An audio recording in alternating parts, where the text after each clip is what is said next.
The night was thick with an oppressive darkness, the kind that swallowed the moonlight and muffled even the faintest sounds. Lucas stood at the edge of the ruins, the once proud ceramic factory, now a skeletal silhouette against the starless sky. The air was heavy, laced with the damp scent of earth and something faintly metallic, like old blood. As he stepped closer, the factory seemed to breathe, its crumbled walls exhaling whispers that were almost too faint to catch. Yet, the whispers grew louder the deeper he ventured, each one tinged with a guttural undertone that sent shivers racing down his spine. The entrance loomed before him, a jagged maw of shattered bricks and twisted steel. Lucas hesitated, his flashlight trembling in his grip, the beam barely penetrating the suffocating gloom. Inside, the factory was an abyss of shadows, punctuated by the faint glint of broken glass and rusted machinery. His footsteps echoed unnaturally, bouncing off walls as if mocking his presence. The sound of his breathing grew louder, matching the frantic rhythm of his heart. And then it began, the faint, rhythmic creak of a wheel turning somewhere in the distance. The sound was subtle at first, blending almost seamlessly with the background hum of the night. But as Lucas strained his ears, it grew clearer, sharper, resonating with an unnatural cadence. It was the unmistakable sound of a potter's wheel spinning, yet it carried a weight that felt wrong, like the wheel wasn't just turning, but grinding something into the very air. A chill crawled up his spine as he swept his flashlight across the room, the beam catching glimpses of old tools and shelves sagging under the weight of decay. Suddenly, his light flickered and dimmed, the shadows closing in as if alive. Panic surged through him, his fingers fumbling to steady the flashlight. In the silence that followed, a soft scraping sound replaced the wheel's creak, a deliberate, dragging noise that seemed to circle him, though he could see nothing. "Who's there?" he called out, his voice cracking, swallowed almost instantly by the oppressive silence. No response came, but the air grew colder, biting at his skin. As he stepped deeper into the factory, something brushed against his leg, light, almost imperceptible, yet enough to send him stumbling back. His flashlight beam darted wildly, catching a fleeting glimpse of something on the floor, a handprint, fresh and glistening in the faint light. But it wasn't just any handprint. It was pressed into clay, wet and still dripping. The wheel began to spin again, faster this time, its haunting rhythm filling the room. Lucas's breath hitched as he turned toward the sound. At the far end of the factory, where his light couldn't quite reach, shadows twisted unnaturally, forming shapes that seemed to rise and fall as if mimicking human movements. For a brief moment, he thought he saw figures hunched over wheels, their hands working feverishly on invisible clay. But as he stepped closer, they dissolved into the darkness, leaving only the sound of their labor echoing in his ears. His foot landed on something soft, and he froze. Looking down, he saw a small clay figurine, a perfect replica of a human figure, its features eerily detailed, as though captured in the middle of a scream. A low, guttural hum vibrated through the air, almost imperceptible but powerful enough to make his chest tighten. He picked up the figurine, its surface slick and cold, and as he turned it over, he noticed something carved into its base. "Lucas." Terror gripped him, his mind racing with questions he couldn't answer. How could his name be there? He staggered backward, the shadows seeming to close in, pressing against him like a living thing. The whispers returned, louder now, repeating his name in voices that overlapped, each one filled with a desperation that bordered on anger. Lucas dropped the figurine, its clay body shattering on the ground. The sound seemed to reverberate endlessly, merging with the relentless creak of the wheel. The air thickened, and Lucas felt an overwhelming sense of dread, as if he were not just being watched, but studied, evaluated. Something ancient and unknowable lingered in the factory, and it was no longer content to let him leave. As Lucas pressed deeper into the factory, the oppressive atmosphere grew heavier, suffocating him like a leaden cloak. Every step felt weighted, as though unseen hands were pulling at his legs, urging him to turn back.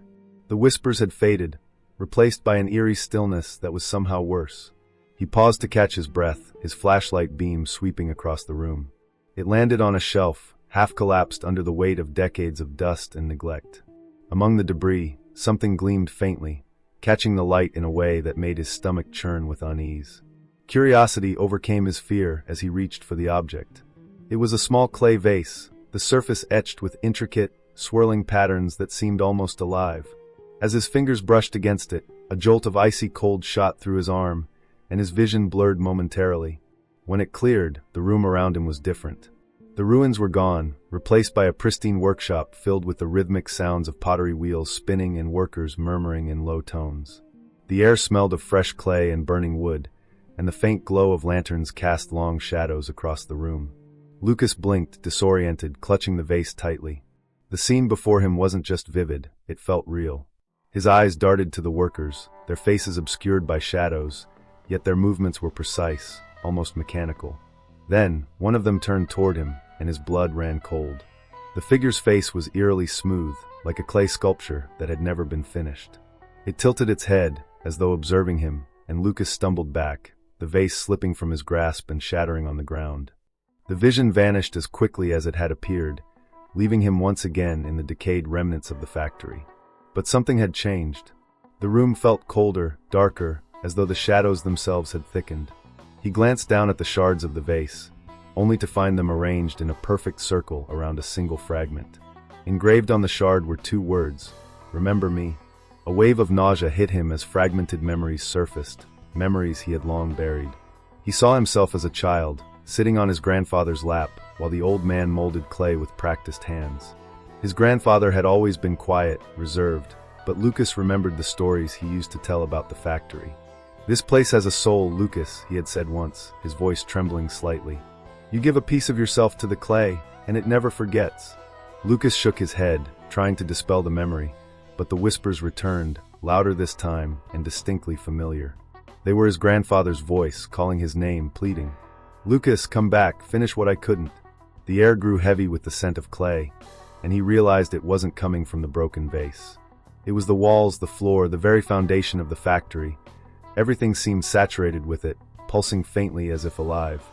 His flashlight flickered, and the beam landed on a series of handprints smeared across the walls. At first, they seemed random, but as he followed them, he noticed a pattern. The prints formed words, crude but legible. "The debt must be paid." His breath hitched, the words resonating with something deep and primal within him. He didn't know what debt they referred to, but the factory seemed to think he was responsible. As he moved further, he stumbled upon a workbench, miraculously intact despite the years of decay. On it lay a half-finished sculpture of a face, his grandfather's face. The detail was uncanny, every wrinkle and crease painstakingly captured in the clay. Lucas's hands trembled as he reached out to touch it, and the moment his fingers grazed the surface, the room shifted again. This time, the vision was clearer, sharper. He was in the factory, but it was alive with activity. His grandfather stood at a wheel, his hands moving with an urgency Lucas had never seen before. Surrounding him were other workers, their faces expressionless, their eyes hollow. His grandfather turned to him, desperation etched into his features. "You have to finish it, Lucas," he said, his voice cracking. "It's the only way to make it stop." Before Lucas could respond, the vision shattered, leaving him gasping for air in the cold silence of the ruins.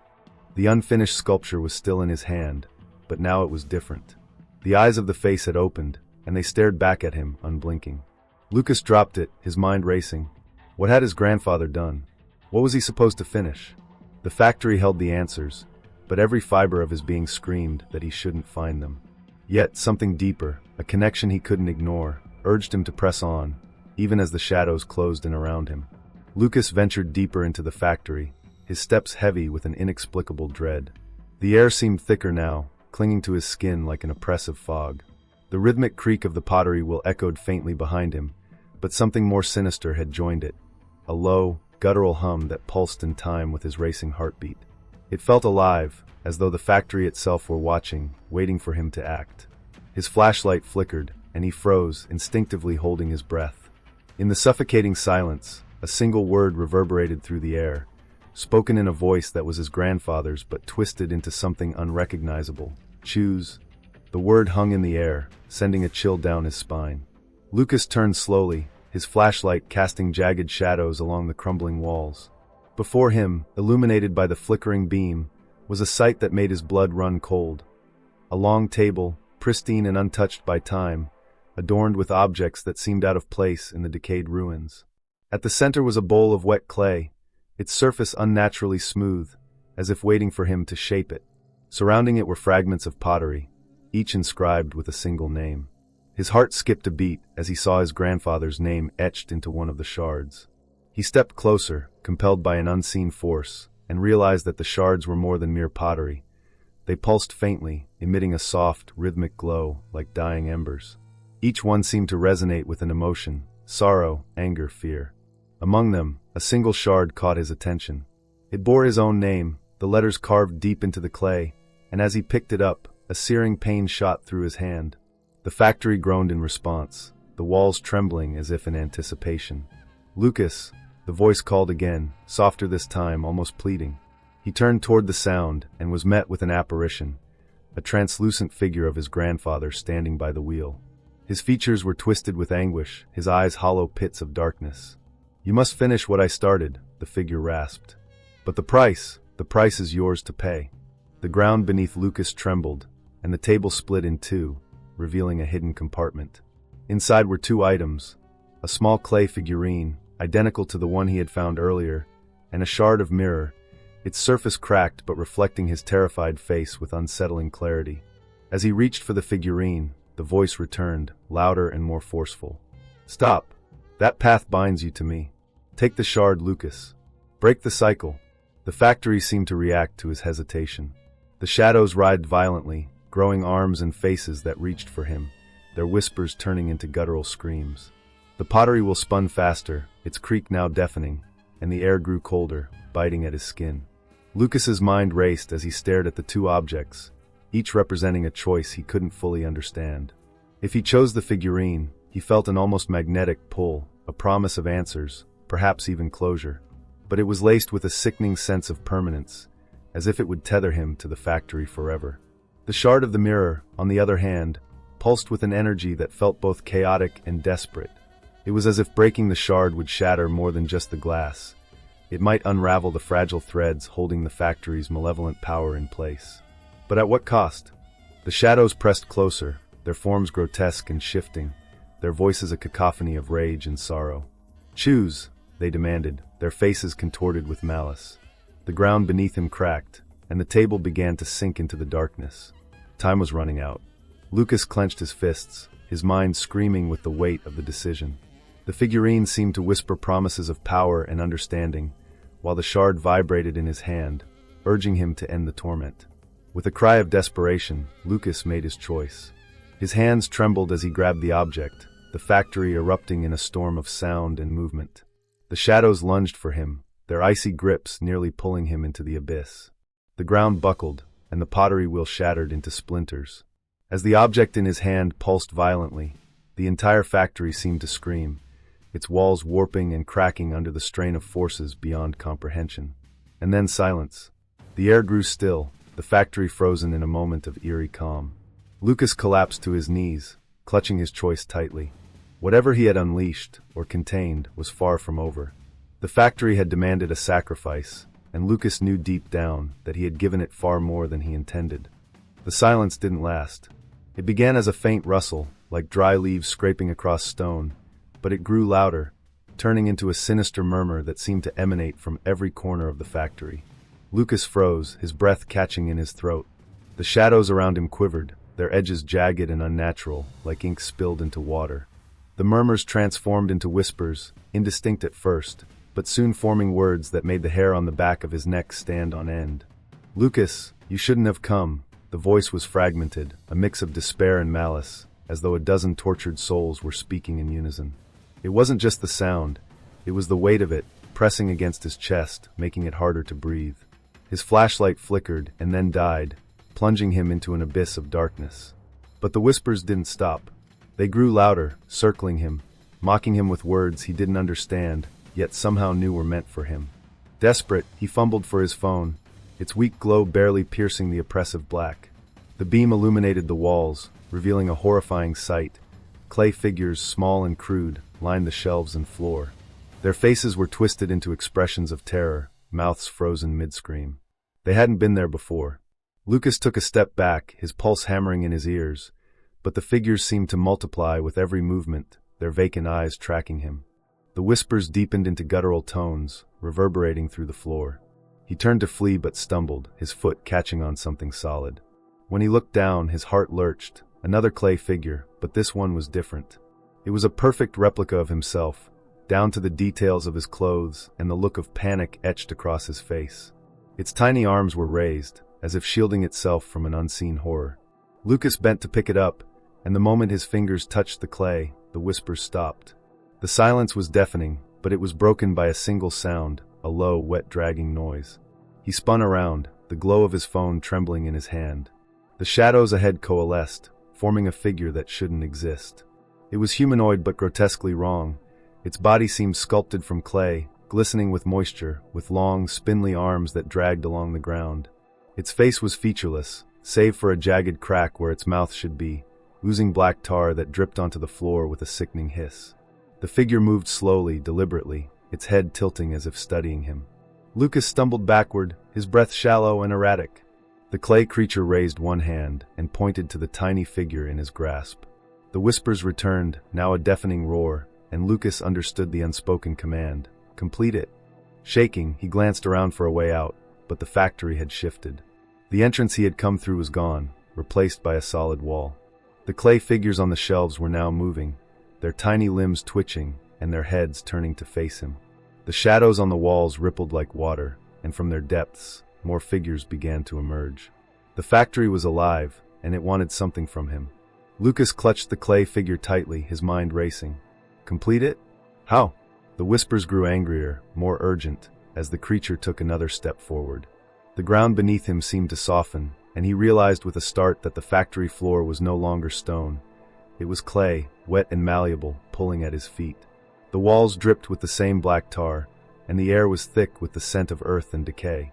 The creature loomed over him now, its cracked mouth widening into an unnatural, gaping void.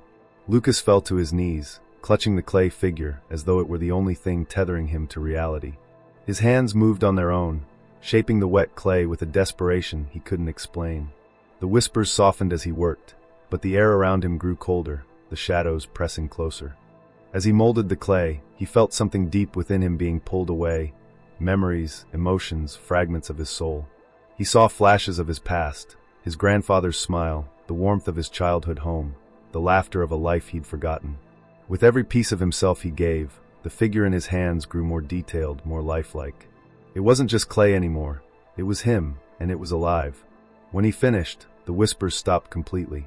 The factory fell into an unnatural stillness, the air heavy with anticipation. Lucas looked up, his hands trembling, and saw the clay creature staring at him. Its jagged mouth twisted into what could only be described as a smile. It reached out, taking the figure from his hands with a reverence that chilled him to the bone. The creature stepped back, merging into the shadows as if it had never been there. But Lucas knew it wasn't over. The factory groaned, the walls trembling, and a single chilling whisper echoed in the silence. "You belong to us now." The clay beneath him solidified, trapping his feet, and the shadows swallowed the room. He screamed, but the sound was devoured by the darkness. As the factory returned to silence, the only trace of Lucas left behind was a new clay figure on the shelf. Its face frozen in terror, its eyes wide with the realization of his fate. Lucas awoke to find himself on the factory floor, his body stiff and cold, as though he had been lying there for hours. The air was dense, suffused with a metallic tang that clung to the back of his throat. He tried to sit up, but the weight of exhaustion pressed him down. Slowly, he became aware of a strange sound, a faint scratching, like nails dragging across stone. It came from somewhere just beyond his field of vision, its rhythm irregular, as if it were drawing closer and then retreating. With a shiver, he sat up and realized he was no longer alone. The room had changed again, its contours warping like the inside of a living organism. The walls seemed to breathe, expanding and contracting with a sickening squelch. Dark shapes moved along their surface, shifting too quickly for his eyes to focus on them. He felt the hair on his arms rise as a low hum vibrated through the floor, an eerie, dissonant tune that seemed to resonate within his chest. Then, the whispers began again, only this time they weren't fragmented or distant. They were sharp, distinct, and spoken in voices he recognized, his mother, his childhood friends, even his own voice, twisted and laced with malice. They spoke of his fears, his failures, and the guilt he carried. "You couldn't save him," one voice sneered, followed by another, softer but no less cutting. "You'll fail again." Just like before. Lucas clutched his head, the cacophony overwhelming, but the voices only grew louder, feeding on his anguish. Through the din, a figure emerged from the shadows, its form indistinct but unmistakably human. It moved with a strange, jerking gait, as though its limbs were being controlled by unseen strings. The figure stopped a few feet from Lucas, and as it leaned forward, its face was illuminated by the faint, flickering light from the walls. It was his own face, but distorted, its eyes hollow and black, its mouth twisted into a mocking grin. "You've seen what happens to those who resist," it hissed. "Do you think you're any different?" Lucas stumbled backward, his heart racing as the figure dissolved into smoke, merging with the shadows. The whispers subsided, leaving an oppressive silence in their wake. But the factory wasn't done with him. The clay floor beneath him rippled, forming shapes that slowly grew into hands, arms, and faces. They clawed their way out of the ground, their eyes glazed with despair, their mouths opening and closing in silent screams. Lucas backed away, but there was nowhere to go. The faces surrounded him, each one twisted into a grotesque mask of terror. The largest of the faces spoke, its voice a deep rumble that vibrated through the walls. "Fear is power, Lucas. It binds you, feeds you, defines you. Embrace it, and you may yet survive." As the words echoed in his mind, he felt a pull, an almost magnetic force drawing him toward the center of the room. There, illuminated by an otherworldly glow, was a potter's wheel, spinning slowly and rhythmically. Its surface was slick with fresh clay, glistening like wet blood. On the wheel was a half-formed sculpture, its shape familiar but incomplete. It was another figure of himself, but this one was different. It wasn't terrified or twisted like the others. Its face was calm, its expression serene, as though it had made peace with whatever horrors it faced. Lucas felt an inexplicable urge to finish it, his hands itching to shape the clay. But as he stepped closer, he saw his reflection in the spinning surface of the wheel. It wasn't the calm figure looking back at him. It was the distorted version of himself, grinning malevolently.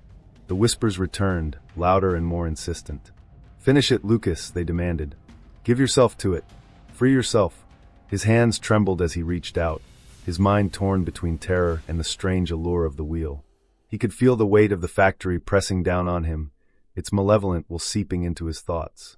The sculpture seemed to pulse with life, and the longer he looked at it, the more he felt his own fear subsiding, replaced by an unnatural calm. But the calm was a lie.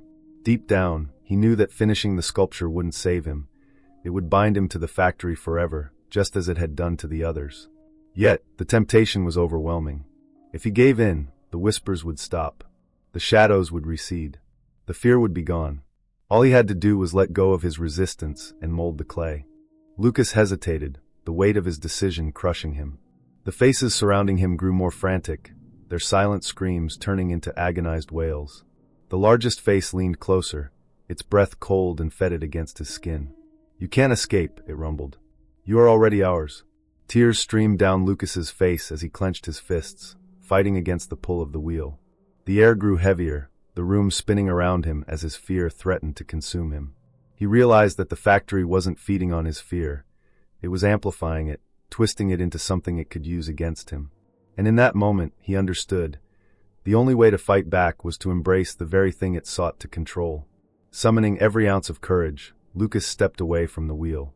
The whispers rose into a deafening roar, the shadows lashing out at him like living tendrils. But he stood his ground, his fear giving way to a fierce determination. "You won't take me," he whispered, his voice steady despite the chaos around him. And as he spoke, the factory began to tremble, its power waning in the face of his defiance. The shadows recoiled, the faces dissolving back into the clay. The potter's wheel slowed to a stop, its surface cracking as though it couldn't sustain itself without his fear. The oppressive weight in the air lifted, and for the first time since entering the factory, Lucas felt a flicker of hope. But as the silence returned, he knew the fight was far from over. The factory had retreated, but it wasn't defeated. It was waiting, watching, biding its time.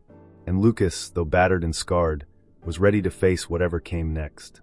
The air in the factory grew unnaturally still, as if the building itself was holding its breath. Lucas stood in the center of the room, surrounded by the remnants of the clay faces that had dissolved into puddles of muck. His pulse pounded in his ears, and the faint hum of the factory seemed to burrow into his mind. He was exhausted, both physically and emotionally, yet the oppressive atmosphere told him his trial was far from over. The factory wasn't letting him go. It was merely toying with him, preparing for the final act. The shadows along the walls began to shift, twisting and writhing into grotesque shapes. At first, they were abstract, their forms chaotic and formless, but soon they began to coalesce into something more familiar.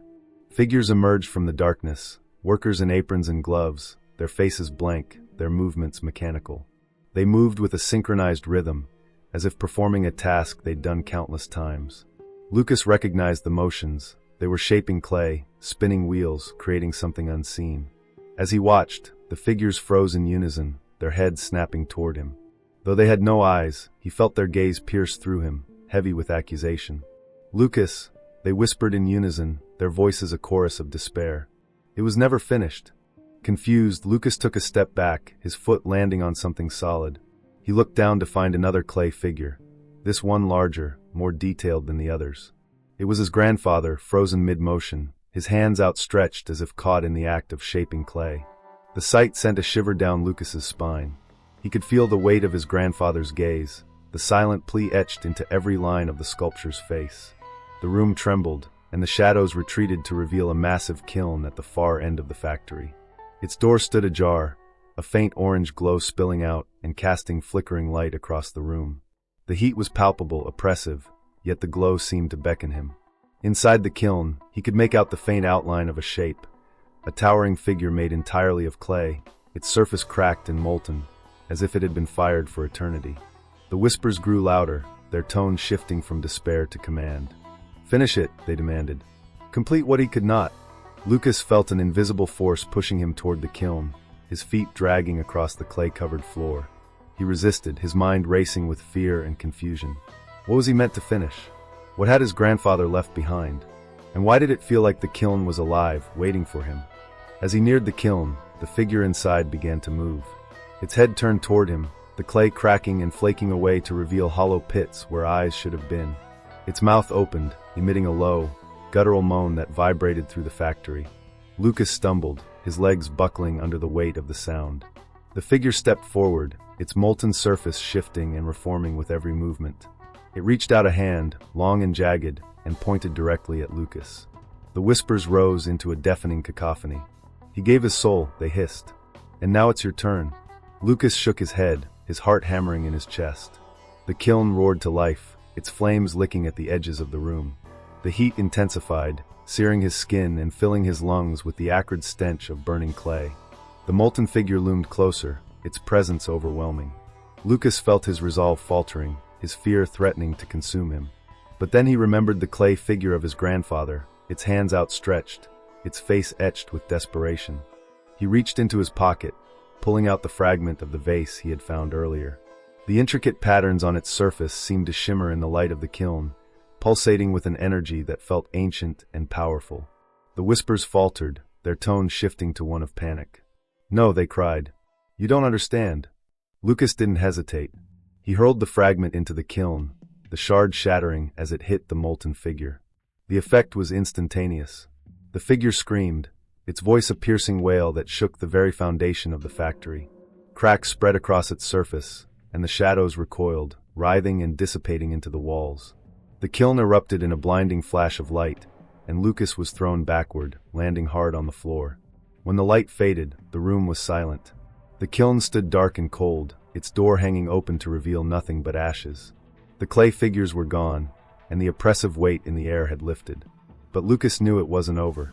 As he struggled to his feet, he noticed a single handprint left in the clay floor. It was small, unmistakably human, and glowing faintly. A final whisper echoed through the room, soft and haunting. "It is finished for now." Lucas turned and stumbled toward the exit, the factory finally releasing its hold on him. But as he stepped outside, the faint hum of the potter's wheel reached his ears once more. He looked back, the ruined factory silent and still, yet he couldn't shake the feeling that someone, was still watching, waiting. The truth of what he had done, and the price he had paid, would haunt him forever. The air around Lucas grew colder as he stood in the heart of the factory, his body trembling from exhaustion and terror. The kiln was silent now, its once molten figure reduced to ashes, but the factory itself was not at rest. The walls seemed to close in around him, their surfaces shifting and pulsing like the skin of some ancient, living creature. Shadows slithered along the edges of his vision, whispering in voices too faint to understand but too unsettling to ignore. Lucas clutched his chest, feeling the oppressive weight of the factory pressing down on him. He had stopped the molten figure, but something told him the factory's true power had yet to reveal itself. A low rumble began to vibrate through the floor, subtle at first but growing louder, more insistent. The room trembled and cracks spread across the walls, oozing a thick, black tar that glistened like oil. The whispers grew louder, their tones shifting from faint murmurs to desperate, guttural cries. Suddenly, the shadows coalesced into a single shape, a towering, amorphous mass of darkness that rose from the center of the room. Its form was unstable, constantly shifting, with limbs and faces emerging and dissolving back into its body. Eyes blinked open across its surface, hundreds of them, glowing with an unnatural light that pierced through the gloom. Lucas froze as the mass extended a limb toward him, its edges dripping with the same black tar that seeped from the walls. "Lucas," the voice was deep and resonant, a chorus of countless souls speaking as one. "You've come far, but you cannot leave.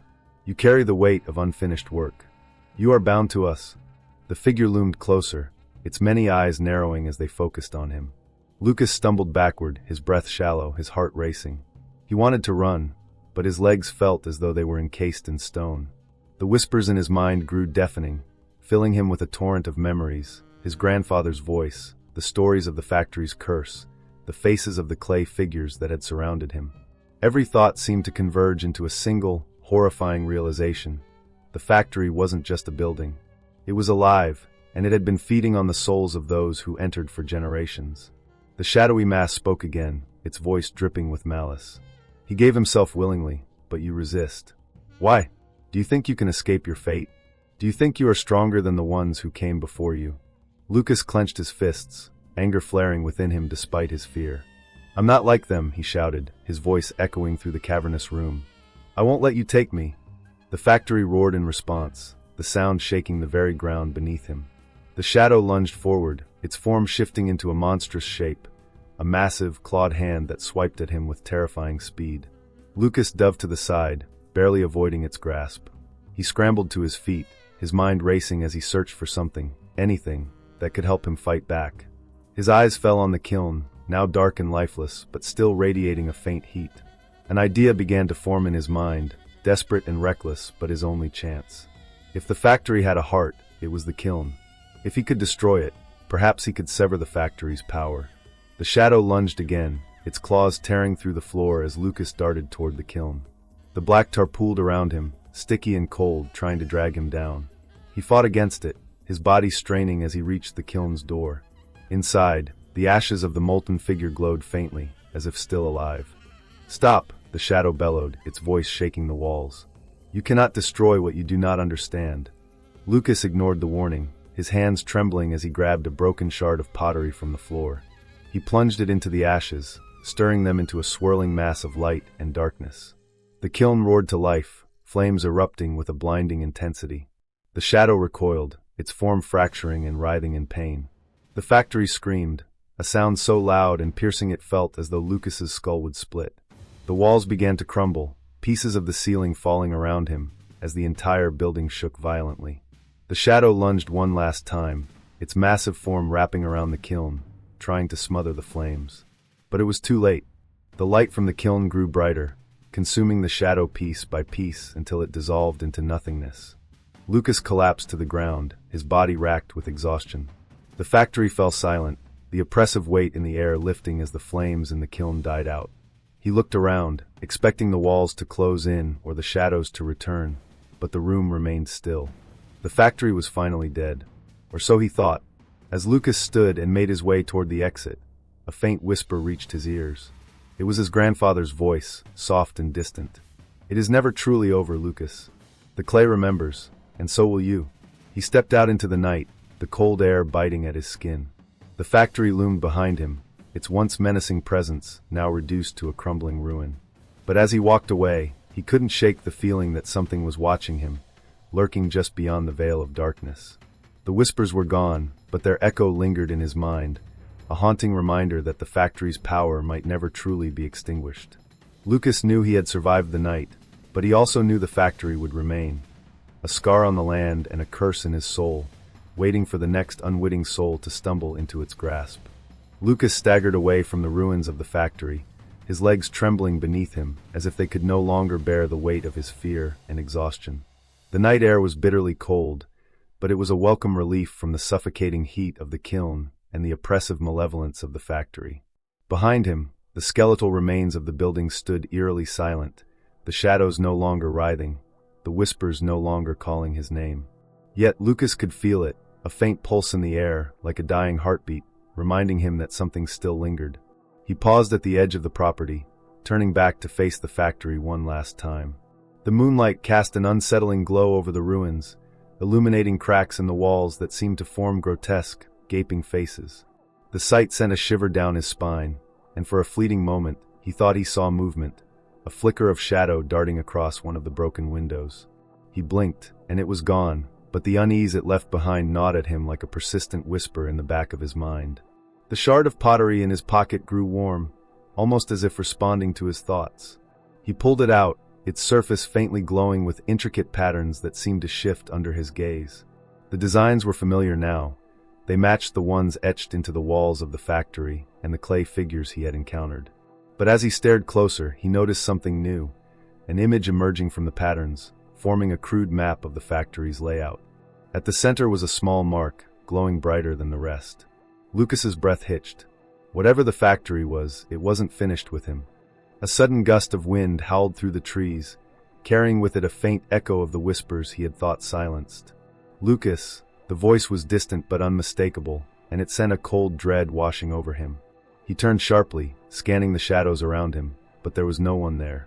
The shard in his hand pulsed again, its glow intensifying, and he realized with growing horror that the whispers weren't coming from the factory. They were coming from within him.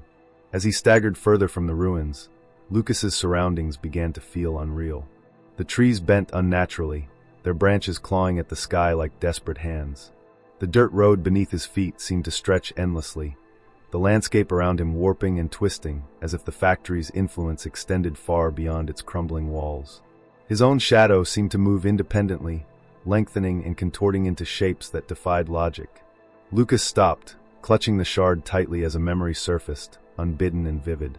He was a child again, sitting in his grandfather's lap while the old man shaped a lump of clay on his potter's wheel. His grandfather's voice was soft, almost a whisper. "The clay remembers, Lucas. It holds everything we give it, our fears, our secrets, our souls. Be careful what you leave behind." The words hit him like a physical blow, and his chest tightened with the weight of understanding.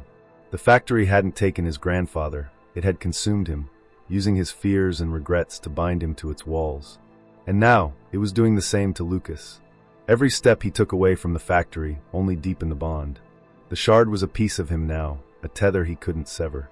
He looked down at the shard, its glow pulsating in time with his heartbeat. The patterns had shifted again, now forming a single word: return. Lucas felt a surge of panic. He had destroyed the molten figure, extinguished the kiln's fire, and escaped the factory's clutches, but the curse wasn't broken, it had simply changed. The factory had let him leave, but only because it knew he would never truly escape. The whispers returned, louder now, growing into a cacophony of voices. They spoke in unison, their tones a mix of anger, sorrow, and something almost pleading. "You carry us, Lucas. You cannot leave. You are part of us." Lucas stumbled backward, the shard slipping from his grasp and landing in the dirt. It didn't stop glowing. Instead, the light spread, forming intricate patterns across the ground, connecting him back to the factory in the distance. He felt the pull again, stronger this time, as if invisible hands were dragging him back toward the ruins. The shadows around him deepened, their edges jagged and alive, and the air grew thick with the scent of clay and decay. He fell to his knees, clutching his head as the voices filled his mind. Images flashed before his eyes, the faces of the workers, the molten figure in the kiln, his grandfather's desperate expression as he begged for the cycle to be broken. Lucas realized then that the factory wasn't just a place. It was a vessel, a prison for countless souls, each bound by the weight of unfinished work and unspoken fears. And now, it was trying to claim him. But Lucas wasn't ready to surrender. Summoning the last of his strength, he grabbed the shard and hurled it into the trees. The glow faded as it disappeared into the darkness, and the whispers fell silent once more. The connection weakened, and Lucas felt the factory's hold on him loosen, though it didn't break entirely. As he rose to his feet, his vision cleared, and the road ahead of him returned to normal. The factory stood still and silent in the distance, its presence no less ominous but no longer as immediate. Lucas turned away, his heart heavy with the knowledge that the battle wasn't over. The factory might let him leave, but it would always be there, waiting, its whispers lingering in the corners of his mind. And as he walked into the night, the final whisper reached him, soft and haunting. "We will wait, Lucas." The clay never forgets.